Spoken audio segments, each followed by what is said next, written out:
The longest night at Tarawa. The sound of bullets was deafening, but not the worst part of the night.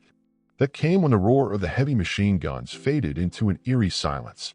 A silence so deep it felt like the whole world was holding its breath. I didn't know how long we'd been in that godforsaken place, but it didn't matter. Time had no meaning here. Not anymore. All I knew was that the sea was still crashing against the shore, mixing with the blood of the men who had fallen before me. We had landed just hours ago, but it felt like days. The island was hot, sticky with salt and sweat, and the air smelled of death. The stench wasn't just from the bodies. It was the fear, the wetness of the soil turning darker with each passing second. And there was something else, something I couldn't put my finger on. A sense of something watching us, as if the island itself was alive, waiting to claim us one by one. Tarawa was a brutal place to die, and we were all dying. I remember the moment the first bullet slammed into the sand near me, like a slap that shook me from my stupor. No hesitation. No second thoughts. I crawled forward, pressing my stomach to the ground, just like we had been taught. But it wasn't enough. Nothing was enough. My rifle was heavy in my hands, the familiar M1 Garand, the one that had kept me alive through so many skirmishes before. But tonight, I wasn't sure if it would be enough. The Japanese were relentless. It felt like every inch of the island was covered in their soldiers, their positions just waiting for us to make a mistake, for us to falter. There was no room for mistakes here. There was only survival. And it didn't matter how well trained you were, how many battles you'd fought. When you're stuck in the mud, bleeding from places you didn't know could bleed, you become a different person. The kind of person you never wanted to meet. By the time I hit the ground, I could hear the voices of my brothers in arms, some shouting orders, others screaming in pain. The sounds of combat blurred into one.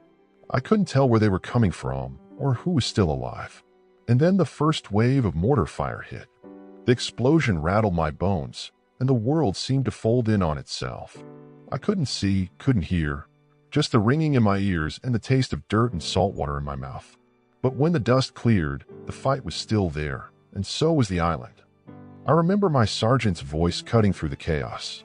Stay low. Don't give them your head. But it was hard.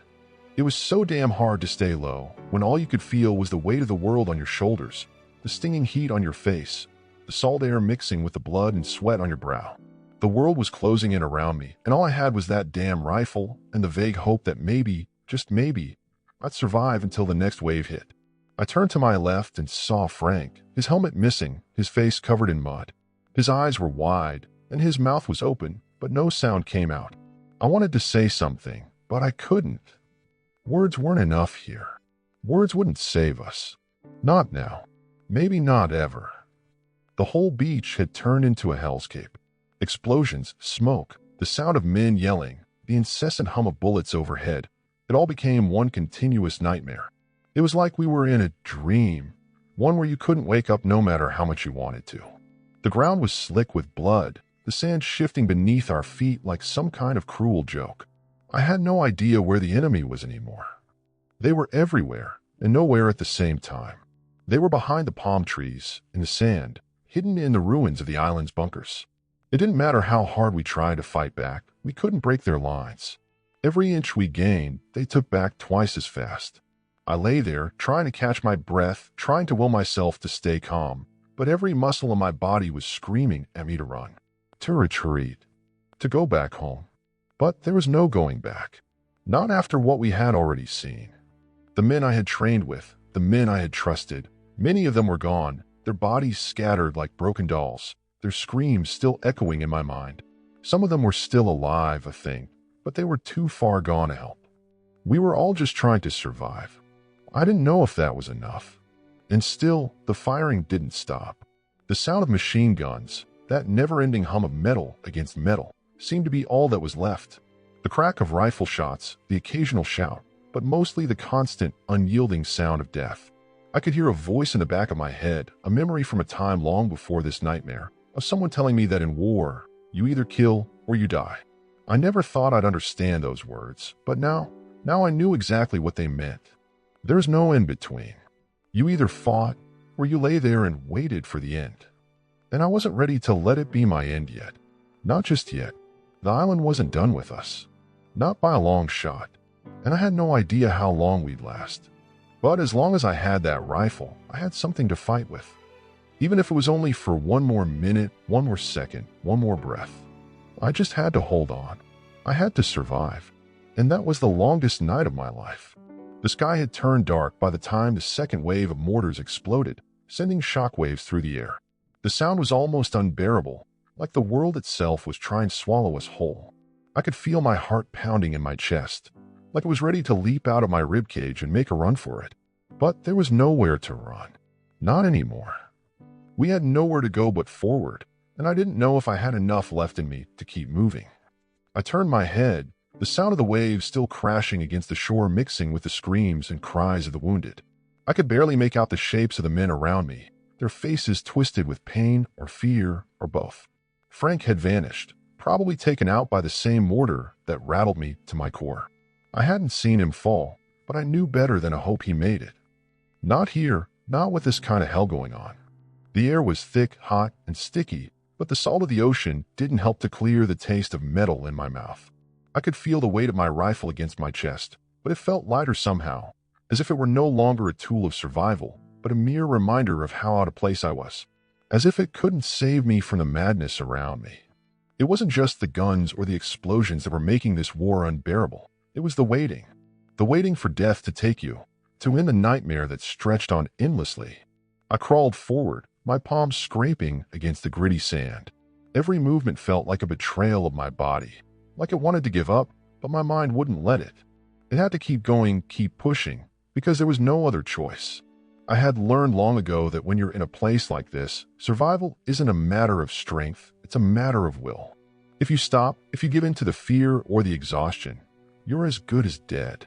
The Japanese soldiers were out there, I knew that much. Somewhere in the darkness, behind the sandbags, in the narrow trenches that ran through the island, waiting for us to make a move. The moon had risen higher, but the light wasn't enough to illuminate the battlefield. It didn't matter. We were blind, groping in the dark, trying to hold on to anything that resembled safety. I reached a small crater, the earth displaced by an earlier explosion, and I stopped there, gasping for breath. I could hear the frantic sound of my heartbeat in my ears, and the cool breeze from the ocean didn't do a thing to calm me down. There was something almost unnatural about this place. The smell of death, the way the sand seemed to cling to your skin as if the earth itself wanted to keep you trapped. The moment I dropped my head into my hands, I could almost hear the island laughing at us. It had claimed so many lives already, and it wasn't finished yet. I peeked over the edge of the crater, trying to gauge the situation. The beach was a mess, black in patches where fires had been started by explosions, the silhouettes of men moving in the distance. I couldn't tell who was still standing, who was still fighting. All I knew was that I couldn't stay here forever. The sand around me was shifting, the ground too unstable, too unpredictable. Every second that passed was another one closer to the end. To my end. There was no telling what the next few hours would bring, but I had a feeling they wouldn't be kind. They hadn't been so far. Every moment on that beach was a gamble, and every man who crawled forward was just hoping that his number wouldn't come up next. The tide of battle shifted with the wind, and none of us had any idea where it would take us. In the distance, a flare shot up into the sky, bright enough to light up the entire shore for a split second. I could see shadows moving, the silhouettes of more Japanese soldiers taking up positions. They were relentless, and they didn't care how many of us fell. There would always be more coming. The island, it seemed, would never run out of bodies to throw at us. The moment passed, and the flare fizzled out, leaving nothing but darkness in its wake. I tightened my grip on my rifle, its cold steel a small comfort in the middle of all the chaos. I could hear the sound of my breath, ragged and uneven, and I wondered how much longer I could keep it together. I wasn't sure anymore. My thoughts were jumbled, the adrenaline making it hard to focus. But somewhere deep inside, I knew one thing. I couldn't stop. Not yet. Not until it was over. I looked up again, trying to get a sense of the situation, but it was all just a blur, a mess of bodies, dirt, and blood. I saw a few of the other Marines, their faces grim and resigned, but I couldn't make out their names. It didn't matter. It didn't matter who they were anymore. We were all just survivors now. That's what we were. Survivors. And maybe that was the hardest part of all, knowing that, in the end, survival was just a matter of chance. The bullets didn't care who you were, what your name was, or where you came from. You could be anyone. You could be someone's father, someone's son, but in the end, it didn't matter. All that mattered was whether or not you could make it through the next wave, the next second. I pulled myself up from the crater, my legs unsteady beneath me, and I moved forward once again, though I didn't know where I was going. Maybe I was following the others, or maybe I was just running, trying to outrun the inevitable. But one thing was clear, I wasn't going to let the island take me without a fight. And so I pushed on. Through the darkness, through the fear, through the bloodied sand and the sound of death, I moved forward. Because in that moment, it was all I could do. Keep moving, keep surviving, until the island finally claimed me. Or until I claimed it first. One more breath. One more step. That's all I had left. And I wasn't ready to give it up just yet. The night stretched on, suffocating in its intensity, every second dragging like a heavy weight that threatened to break us all. My fingers were numb around the rifle, but it didn't matter. There was no room for weakness now. No time to feel the cold, the exhaustion, or the fear creeping up from the pit of my stomach. The sand beneath me felt like concrete, each grain a reminder of how far we had come and how little of us was left. Somewhere in the distance, I could hear the low, rumbling growl of the Japanese artillery, their mortars screaming through the air before bursting with terrifying force. It was a sickening sound, that high-pitched whine of an incoming shell, followed by the earth-shaking explosion. I didn't have to look to know what came next. There would be fire, smoke, and a body or two dropping in that instant. It was just how it went here. Every step we took, every breath, was paid for with blood. I shifted my weight and crawled forward, careful not to make a sound, though I wasn't sure why I bothered. It felt like the entire island was alive with the constant pulse of war. Gunfire and explosions didn't seem to stop, and yet the silence that followed was somehow worse. That moment where everything pauses, where the earth seems to hold its breath, waiting. Waiting for the next round, the next attack, the next death. I had lost track of time, lost track of how long we'd been fighting. Hours? Days? It didn't matter. All I knew was that the night wasn't over yet, and neither were the Japanese. Their attacks were relentless, like a tide that never receded. It was like they were everywhere, buried in the sand, hidden behind the wreckage of our landing crafts, lurking behind the jagged rocks. It felt like the whole island was in on it, like it was conspiring against us. I tried to focus, to block out the chaos, but the sounds were overwhelming. There were too many of us out here, too many men screaming in pain or fear, and it wasn't just the gunfire that rattled me. It was the desperate cries for help. The men I had trained with, who had fought beside me for months, were becoming nothing more than faces in the dark. The bond between us had been forged in the trenches, in the sweat and blood of training, but here on Tarawa, that bond wasn't enough. Nothing was enough. I reached the edge of a shattered bunker, the crumbled walls offering no protection, but it was all I had. The stench of burning flesh was thick in the air, clinging to my nostrils. I swallowed hard, trying not to gag, but I couldn't. There was no escaping it.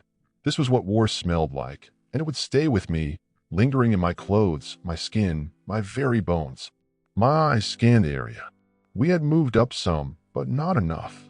The Japanese were dug in deep, and they weren't going to give up easily. I could hear them now, their voices in the distance, shouting commands in their language, sharp and urgent. I didn't know how many of them were out there, but it didn't matter. What mattered was that we couldn't let them keep the island. We had come this far, and there was no going back. The moment I lowered my head, another explosion rocked the ground, sending me sprawling forward, my face slamming into the wet sand. I didn't have time to think, didn't have time to process what was happening. I scrambled to my knees, my heart pounding in my chest, my breath coming in ragged gasps. The world spun for a moment, but I didn't stop. I couldn't stop. I pushed myself up, my hands shaking, and kept moving. Through the smoke and dust, I caught a glimpse of movement, one of my fellow Marines crawling toward me, dragging himself through the mess of bodies and debris. I couldn't see his face, but I recognized the uniform, the way he moved, slow and deliberate, like a man who had learned to fight through sheer instinct. I knew he was alive, barely. But the question was, for how long? "Help me," he gasped, his voice hoarse from the heat and the smoke. He reached out with a bloodied hand, his eyes wide, filled with the fear that none of us could escape. I reached for him instinctively, pulling him into the shelter of the destroyed bunker, but as I did, I heard the unmistakable sound of a rifle shot. A crack in the night. The man beside me jerked, his body going rigid, and then he crumpled in my arms, lifeless. Another Marine gone. The pain of it hit me like a punch to the gut, but there was no time for mourning. Not now. Not here. I pushed his body aside and took cover, my hands trembling, my heart racing in my chest. There was no time to think about who had just died, no room to dwell on what had been lost. I had to keep moving. I had to survive. But the island was relentless. It didn't care who died, who bled, or who begged for mercy. It was a place of war, and it would swallow us all whole if we didn't fight back. Every time we thought we had a foothold, every time we thought we had made some ground, the Japanese were there, waiting to take it back. I heard the sound of heavy boots on the sand, and I ducked instinctively, squeezing my rifle tighter, ready to fight back, ready to defend myself.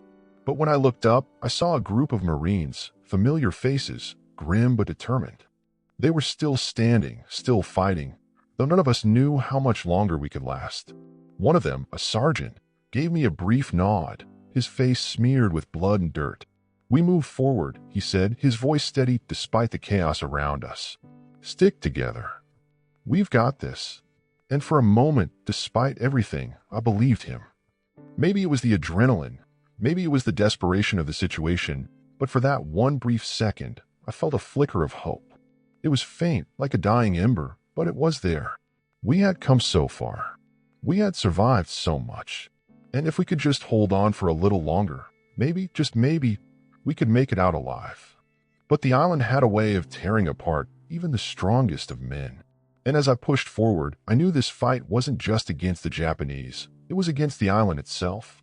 Against the heat, the sand, the suffocating darkness. Against the very will to survive. The night wasn't over. And neither were we. Not yet. The dawn was still hours away, but the fighting had already taken on a different rhythm, a desperate pulse that had begun to feel almost ritualistic. We'd moved up some, yes, but the Japanese resistance was thicker than ever. Every corner we turned, every inch of land we gained, seemed to cost us another Marine. It was like the island had a thirst for our blood that no amount of sacrifice could ever quench. I had no illusions left about what was happening. The hope I'd felt earlier had faded into the cold, hard reality of war. It wasn't about victory anymore. Not for any of us. It was about survival, pure and simple. And it wasn't even about fighting for the flag anymore. It was about staying alive long enough to see another sunrise, even if it was a sunrise that would never bring peace. I crouched low in the sand, trying to catch my breath, though there wasn't much air to be found in the humid, stifling atmosphere of Tarawa.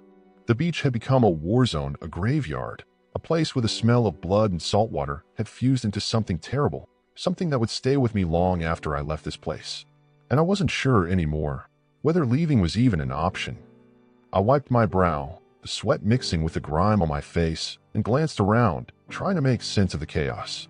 There were men huddled in whatever cover they could find, some behind destroyed landing crafts, others in the craters left by mortar fire, their faces drawn and weary. The Japanese, on the other hand, seemed to be everywhere, behind the low hills, hidden in the wreckage, firing relentlessly as if they knew no other way to survive. Their gunfire sounded almost mechanical, like a wave that never broke. It never stopped. And then there was the silence that came between the firefights. The eerie, suffocating silence where the world seemed to hold its breath, waiting for the next explosion, the next bullet to fly, the next soul to be claimed. I looked down at my rifle, the M1 Garand. It had been with me from the very first day, and despite the violence, the blood, and the unthinkable loss I had witnessed, it had never failed me. But in this moment, it felt heavier than ever. The rifle felt like a symbol of everything we had become. Tools in a war we couldn't escape, pawns in a game we never asked to play. A movement caught my eye. One of the Marines, barely a shadow in the darkness. He was crawling toward me, dragging himself through the sand, and I could tell by the way he moved, the way his body trembled, that he was done. He was through. The fight had drained him, and his strength had given out. There was no way he'd make it much longer. I watched him approach, my hand resting on a rifle, and I felt a surge of guilt. Could I help him? Should I? But the truth was, I knew the answer. There's no helping him now. He was one more soul already claimed by the island, one more body that would be swallowed by the sands, by the endless tide of bloodshed. "Stay down," I whispered, though I wasn't sure why. I wasn't even sure he could hear me. He nodded, his eyes wide and unfocused, and for a moment I saw the desperation in his face, the same desperation that I knew was reflected in my own. It wasn't long before the gunfire started up again, a hail of bullets raining down on us, forcing me to duck for cover. There was no mercy, no respite, only the deafening roar of violence that refused to stop. My thoughts were scattered, and for a moment I wondered if it had always been like this, if this was what war truly was. Not a battle for glory or honor, but a fight for survival that stripped away everything human, everything that made us who we were. It was hard to even remember what it was like before the war, before Tarawa. In the distance, I could hear the whine of an incoming mortar, a sound so familiar by now that it barely registered. I tensed instinctively, but the explosion came from the opposite side, sending another blast of heat and smoke into the air. It was the moment between each attack that broke me more than anything else, the waiting. The waiting for death to find you. I looked over to the Marine beside me. His name? I couldn't even remember anymore. He had been someone. He had a family, a life before this place. But now he was just another face in the dark. Just another casualty of a war that demanded everything. I thought about Frank. Frank, who had been with me from the beginning, laughing and joking when we first landed on that damn beach. I hadn't seen him since the first wave. Maybe he was out there, still alive, still fighting. Or maybe he was already one of the bodies littering the sand, waiting for the tide to come and carry him away. I had no way of knowing. All I knew was that I was still here, and that didn't seem to mean much anymore. The night crawled on. The waves kept crashing, the gunfire kept ringing out, and the smell of death lingered in the air. My body felt heavy, my mind clouded. Every muscle ached, but there was no time for rest. No time for anything but moving forward. Every man who stopped now would die. I knew that. We all knew that. And so we kept moving. And then, just when I thought it couldn't get any worse, I heard a voice. It was a familiar voice, though it sounded distant, like it was coming from far away. I couldn't tell where it was coming from. Was it one of the Japanese? Was it one of our own? The sound of my name, echoing, reverberating through my mind. It wasn't just a call. It was an order. I didn't know if it was real or just my mind breaking under the strain. But in that moment, I couldn't ignore it. It was like a lifeline, a sliver of something I could hold on to. And so I stood up. There was no turning back. The night was still long, but I knew that whatever came next, whatever happened, I wasn't going to die here alone. I wasn't going to let the island take me without giving it everything I had left. The rifle was steady in my hands, my breath ragged but determined. The fight wasn't over. Not yet.